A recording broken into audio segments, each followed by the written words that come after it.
यहां पर बात की जा रही है पीएसी के बारे में। इसको बोलते हैं public account committee.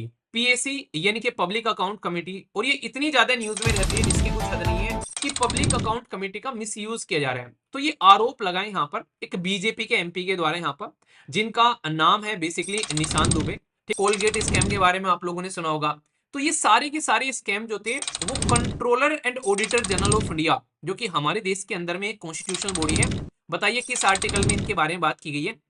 Controller and auditor general of India उस टाइम पर कौन थे ये भी बताइए, बड़े फेमस है वो, ठीक है ना। एक तो होता है आर्टिकल 105 और एक होता है आर्टिकल 118। यहां पर बात की जा रही है पीएसी के बारे में। इसको बोलते हैं पब्लिक अकाउंट कमेटी। पीएसी यानी कि पब्लिक अकाउंट कमेटी, और ये इतनी ज्यादा न्यूज में रहती है जिसकी कुछ हद नहीं है। जब से यहां पर सेबी के जो चीफ हैं उनके ऊपर में आरोप लगाए गए थे। सेबी की चीफ कौन है और सेबी एक कैसी बॉडी है, जरा बताइए, देखते हो आप में से कौन कौन बता पाता है। पर लेकिन पब्लिक अकाउंट कमेटी बहुत इंपॉर्टेंट कमेटी है, इसके बारे में मैं आप लोगों से बात करूंगा। और बोला यह गया है कि पब्लिक अकाउंट कमेटी का मिसयूज किया जा रहा है। तो ये आरोप लगाए यहाँ पर एक बीजेपी के एमपी के द्वारा, यहाँ पर जिनका नाम है बेसिकली निशान दुबे। ठीक है, यहाँ पर एक तरीके से, पर लेकिन ये कोई आप लोगों से पूछेगा नहीं। इंपॉर्टेंट बात मैं आप लोगों को बताता हूँ। आखिर बीजेपी जो कि पावर में है वो क्यों आरोप लगा रही है पब्लिक अकाउंट कमेटी के ऊपर में। वो इसलिए आरोप लगा रही है क्योंकि पब्लिक अकाउंट कमेटी जो है, ये भाई मुखिया इसके जो रहते हैं वो अपोजिशन की पार्टी से निकल कर आते हैं। यानी कि जब अपोजिशन के मुखिया रहेंगे तो अपने हिसाब से चलाएंगे। आप लोगों को याद है कांग्रेस के टाइम पर यहाँ पर बेसिकली कई सारे घोटाले निकल कर आए थे। कहीं 2G स्कैम, कहीं कॉमनवेल्थ गेम का स्कैम देखने को मिला था। कोलगेट स्कैम के बारे में आप लोगों ने सुना होगा। तो ये सारे के सारे स्कैम जो थे वो controller and auditor general of India, जो कि हमारे देश के अंदर में एक कॉन्स्टिट्यूशनल बॉडी है, बताइए किस आर्टिकल में इनके बारे में बात की गई है। Controller and auditor general of India उस टाइम पर कौन थे ये भी बताइए, बड़े फेमस है वो, ठीक है ना। वो काफी ज्यादा न्यूज में भी रहे थे उस टाइम पर भी, और अभी भी कई बार न्यूज में आ जाते हैं। तो इनके द्वारा यहाँ पर ये सारे घोटाले एक अपनी चिट्ठी में इकट्ठे किए सारे अपने पोर्टले में, और वो पोर्टला जो था वो प्रेसिडेंट के सामने रखा, और प्रेसिडेंट ने वो पोर्टला जो है वो पार्लियामेंट के सामने ले जाकर रख दिया। और पार्लियामेंट पर जब ये चला जाता है पटल पर, तो फिर आता है पीएसी के सामने। मतलब समझिएगा, पहले कैग ने उसका पूरा स्टडी की कि भाई कहां कहां पर क्या क्या दिक्कतें हो रही हैं। कैग ने अपनी रिपोर्ट जो है वो प्रेसिडेंट के सामने रख दी। प्रेसिडेंट ने वो रिपोर्ट जो है वो पार्लियामेंट के सामने रख दी, और पार्लियामेंट में जाते ही वो हाथ में आ जाती है पब्लिक अकाउंट कमेटी के। तो कैग की रिपोर्ट को एनालिसिस करने का काम रहता है पब्लिक अकाउंट कमेटी। आखिर क्यों? क्योंकि कैग जो होता है वो एक कॉन्स्टिट्यूशनल बॉडी है आर्टिकल 148 के अंदर में। तो ये चलो इंडिपेंडेंट काम कर रही है, पर लेकिन सबसे बड़ी बात क्या होती है यहाँ पर, ये कैग की रिपोर्ट अगर कोई एनालिसिस करेगा तो ऐसी बॉडी होनी चाहिए ना जो कि गवर्नमेंट का दबदबा ना हो। क्यों? क्योंकि गवर्नमेंट के काम का ही तो एनालिसिस कर रहा है कि गवर्नमेंट ने जनता का जो टैक्स पेयर की मनी जो है उसको इकट्ठा करके कहां पर खर्च किया है। ये काम रहता है बेसिकली कैग का। अब वही कैग अगर यहां पर उसकी रिपोर्ट को सरकार खुद ही एनालिसिस करे, तो भाई ये तो ये बात नहीं होगी कि सरकार अपने ही मैटर में अपने आप ही जज बन के बैठ गई है। तो ऐसा नहीं करना है। तो यहां पर ये पर्टिकुलर मैटर जो है उसमें जजिंग का काम करना चाहिए दूसरी पॉलिटिकल पार्टी को। तो पहले तो ये हुआ करता था 1967 से पहले, 1967 से पहले, कि स्पीकर जो है वो अपॉइंट किया करते थे, जो यहाँ पर मुखिया है, चेयरमैन जो है मेंबर से। और यहाँ पर मैक्सिमम वो गवर्नमेंट की साइड से ही आया करता था। तो कैग ज्यादा अपना कुछ कर नहीं पाते थे। पर लेकिन जब से 1967 से यहाँ पर दिमाग लगाकर बुद्धि का इस्तेमाल कर कर ये चीजें स्टार्ट की गई कि भाई सरकार के ही काम को कैग एनालिसिस कर रहे हैं, और सरकार ही एनालिसिस उस एनालिसिस को देख रही है।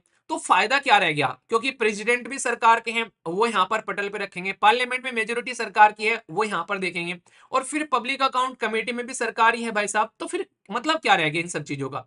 ये तो टाइम पास हो गया, क्योंकि अपने ही ऊपर खुद तो तुम आरोप लगाने से रहे। ये तो समझ में आ गया। तो इसीलिए बोला गया कि भाई इसको आप लोग पीएसी को जो मुखिया है वो अपोजिशन को बना दो। तो 1967 से यहां पर पीएसी के मुखिया अपोजिशन से बनने लगे।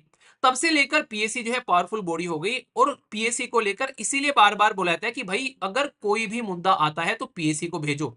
अपोजिशन वाले इसीलिए यहां पर जब सरकार को पकड़ने के मूड में रहते हैं तो उस टाइम पर पीएसी के बारे में बात करने लगते हैं। इस पीएसी की खासियत क्या है, इसके अंदर में टोटल मिलाकर 22 मेंबर है, जिनमें से 15 मेंबर आप लोग के आते हैं लोकसभा से, और 15 में से कितने बच गए? 7 7 आते हैं आप लोग के निकलकर यहाँ पर राज्यसभा से।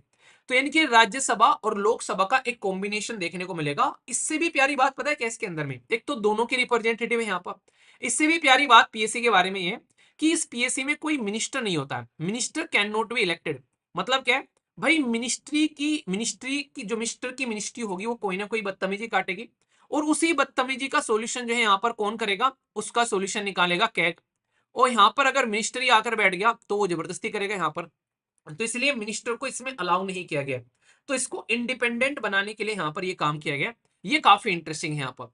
तो फंक्शन जो बेसिकली किया जाता है, ये एग्जामाइन करती है एनुअल रिपोर्ट जो कि controller and auditor general of India के द्वारा प्रेजेंट की जाती है। ठीक है, पार्लियामेंट में जाती है प्रेसिडेंट के द्वारा। तो ये पूरा जो प्रोसीजर है मैंने आप लोगों को समझाया, ये याद रखिएगा क्योंकि इसके ऊपर में इंटरव्यू से क्वेश्चन पूछा गया था अभी रिसेंटली। एक बच्चा था यहाँ पर, जब assistant provident fund commissioner EPFO का पेपर देने आया था, उसका मॉक इंटरव्यू जब मैंने लिया था, तो उस बच्चे ने ये बात बताई फिर बाद में मेरे बात के, हालांकि उसका सिलेक्शन नहीं हुआ। तो यहाँ पर उसने बताया कि वीर भाई ये क्वेश्चन भी मेरे से पूछा गया था यहाँ पर। मैंने कहा अच्छा चलो यार सही है। तो उसको पढ़, जैसे नहीं बता देता हूँ, कई बार मैंने पॉलिटिकल लेक्चर में डिटेल में पढ़ा रखी है चीजें। तो ये सारी चीजें आप लोग को इंटरव्यू में भी काम आती है, तो ये मत सोचा करो बस यही काम आएगी यहाँ पर। ठीक है, इसके अलावा कैग जो है वो सबमिट करता है 3 report, a report on appropriation account, audit जो report on the finance account, और audit report on the public undertaking. तो ये 3 रिपोर्ट भी आप लोग याद रखिएगा, कल को चलकर क्वेश्चन यहाँ से पूछा जा सकता है। अब इतनी तो चीजें आप लोग को पता चल गई कि 1921 में बनी थी। तो भाई 2021 में ये 100 साल पुरानी हो गई। दुनिया भर के क्वेश्चन पूछे गए एग्जाम में 2021, 22, 23 में पब्लिक अकाउंट कमेटी से। अब फिर से न्यूज में आ रखी है तो फिर से क्वेश्चन पूछा जा सकता है कि पब्लिक अकाउंट कमेटी के बारे में। तो इतना तो सब पढ़ लेते हैं, यहां तक पढ़ के तो सब कूदे फिरते हैं कि भाई पब्लिक अकाउंट कमेटी बड़ी अच्छी है, पब्लिक अकाउंट कमेटी है। पर जो मैं आगे बताने वाला हूँ वो ध्यान से सुनना, और जो अभी बता रहा हूँ ये मैं कल आप लोगों को मंथली वीडियो में पढ़ा भी चुका हूँ वैसे। ठीक है, तो जिसने मंथली वीडियो देखी है उसका रिवीजन हो रहा होगा, रियलिटी में तो मैं ये बता रहा हूँ। अभी पब्लिक अकाउंट कमेटी में, हालांकि जो अभी आप लोगों को बताने जा रहा हूँ ध्यान से सुनिएगा, उसमें कुछ 2 इंपॉर्टेंट पॉइंट बताऊंगा। एक तो यहाँ पर इंपॉर्टेंट पॉइंट ये है कि पब्लिक अकाउंट कमेटी की एक हिस्ट्री है बकायदा। मैंने बताया कि आप लोग को 1921 में पब्लिक अकाउंट कमेटी बनाई गई है। तो जो 1921 में बनाई गई है, उस टाइम पर हमारे देश के अंदर में एक कानून लाया गया था अंग्रेजों के द्वारा, जिसको बोलते हैं government of India act 1920, government of India act 1990, यानी कि 1919 का गवर्नमेंट ऑफ इंडिया एक्ट बोलते हैं। देखो अंग्रेज कितने सियाने थे ना, मतलब ऐसा नहीं कि वो बोलते कि भाई साहब हमारा कानून है हम बना रहे हैं, मतलब उसके नाम के सामने इंडिया लगाएंगे। रीजन क्या है, हमारे लोगों को ये लगे कि हमारी ही सरकार है। ठीक है, रूल वो कर रहे हैं, नाम हमारे रख रहे हैं, इसको कहते हैं सिस्टमेटिक वे में लोगों का बेवकूफ काटना। तो ये भाई साहब बड़े 200 साल रूल करना कोई आसान काम नहीं, आसान काम थोड़ी ना होता है।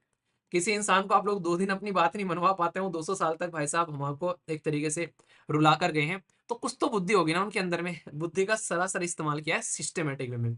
इसको आप लोग एक नाम से और जानते हैं, नाम याद रखिएगा, मोंटेग्यू चार्ल्स फॉर्म रिपोर्ट का नाम आप लोगों ने सुना होगा, तो ये भी आप लोग यहाँ पर याद रखिएगा। ये क्वेश्चन भी आप लोगों से पूछा जा सकता है। तो ये यहाँ पर 1919 का act Montagu Charles form reform, ये इसके द्वारा रिकमेंड किया गया था कि भाई ऐसा कुछ आप लोग बनाओ, और तब जाकर यहाँ पर इसको बनाया गया था। तो पब्लिक अकाउंट कमेटी जो है वो इस तरीके से यहाँ पर सामने निकल कर आप लोग की आती है। तो यहाँ से इसके बारे में ये बेसिक हो गया, इसकी हिस्ट्री हो गई बेसिकली कहाँ से ये निकल कर आई। तो ऐसा नहीं कि आज ही आ गई है ये कहीं से, अलादीन का चिराग घिसा और आप लोगों के सामने प्रकट हो गई है, तो ऐसा नहीं है मेरे मुन्ना, तो ये मत सोचना। ठीक है, तो यहाँ पर ये प्रॉपर बनाई गई है पास्ट में। एक तो ये पोर्शन है। दूसरा इसका कॉन्स्टिट्यूशनल एंगल भी आप लोग थोड़ा सा समझो कमिटीज का। हमारे देश के अंदर में जो पार्लियामेंट्री कमेटी है, मैंने डिटेल में आप लोगों को पढ़ाई है पार्लियामेंट्री कमिटीज, याद होगा जिसने रिवीजन कर रखा होगा। पार्लियामेंट्री कमेटी अपनी ऑथोरिटी जो लेती है, पावर जो लेती है, जैसे नहीं सीबीआई बताइए कहां से पावर लेती है, सीबीआई बताया था ना मैंने कि दिल्ली पुलिस एस्टेब्लिशमेंट एक्ट से पावर लेती है। ऐसे ही पार्लियामेंट्री कमेटी के पास में 2 आर्टिकल होते हैं, एक तो होता है आर्टिकल 105 और एक होता है आर्टिकल 118। तो हमारे संविधान के आर्टिकल 105 और आर्टिकल 118 ये पार्लियामेंट्री कमिटीज को पावर देते हैं कि कैसे कैसे उनका बिजनेस चलना है और कैसे कैसे उसके मेंबर को क्या क्या अधिकार इनके प्रिविलेज मिलने हैं। तो यहाँ पर प्रिविलेज के बारे में बात की जाती है पार्लियामेंट के मेंबर के बारे में, और यहाँ पर अब बात की जाती है उनकी ऑथोरिटीज के बारे में, बेसिकली यहाँ पर वो प्रोसीजर के बारे में कि कैसे बिजनेस कंडक्ट होना है, तो पार्लियामेंट्री कमेटी कैसे काम करेंगी। तो ये 2 आर्टिकल उससे रिलेटेड बड़े इंपॉर्टेंट रहते हैं, जिनको आप लोग यहाँ पर याद रख सकते हैं। ठीक है, तो ये तो हो गया यहाँ पर। तो ये पर्टिकुलर टॉपिक में आप लोगों ने पीएससी के बारे में समझ लिया। Controller and auditor general of India जो 148 आर्टिकल है ये याद रखेगा, इसलिए कहता हूं कि सारे आर्टिकल याद नहीं करने। ठीक है, ऐसे ऐसे 3 रिपोर्ट के बारे में आप लोगों को बता दिया, ये रिपोर्ट इंपॉर्टेंट है यहाँ पर। लीडर कौन होते हैं, डायरेक्ट क्वेश्चन आप लोगों से पूछे जाते हैं। मेंबर कहां से आते हैं, लोकसभा राज्यसभा दोनों से आते हैं, और मिनिस्टर पार्ट नहीं होता है। ऑलरेडी क्वेश्चन आप लोगों से पूछे जा चुके हैं ये इस तरीके के। फंक्शंस के बारे में अगर बात करें तो कैग की रिपोर्ट को वॉचडॉग करती है पब्लिक पर्स को यहाँ पर कि भाई गवर्नमेंट कैसे पैसा खर्च कर रही है। स्क्रूटनी करती है कैग के द्वारा जो यहाँ पर जो रिपोर्ट प्रस्तुत की जाती है, इसी के साथ में फंड्स कैसे कैसे हो रहे हैं। पॉलिसीज का रिव्यू करती है सरकार की, अगर कहीं पर कोई दिक्कत आती है, जैसे नहीं सेबी ढंग से काम नहीं कर रही है, सेबी के अंदर पे आरोप लग गए, तो भाई पीएससी देखेगी कि सेबी कैसे बदतमीजी काट रही है, और एडिशनल अगर कोई काम दिया जाता है रिव्यू करने के लिए तो वो भी एक काम करते हैं। तो इसका मतलब है कि ब्रॉड काम करते हैं आज की डेट में। इवन जो स्टॉक्स के बारे में मैंने बताया ना अभी कि स्टॉक्स के बारे में भी काम करती है, तो इसलिए यहाँ पर इसकी इंपॉर्टेंस आप लोग समझ सकते हैं। तो यहाँ पर अगर कोई आप लोगों से पूछे कि पब्लिक अकाउंट कमेटी के बारे में क्वेश्चन आप लोगों के सामने कोई रख दे, तो पीएससी जो है वो फॉर्म की जाती है every year with strength of not more than 22 member. पहली स्टेटमेंट आप लोगों को देखने को मिलेगी।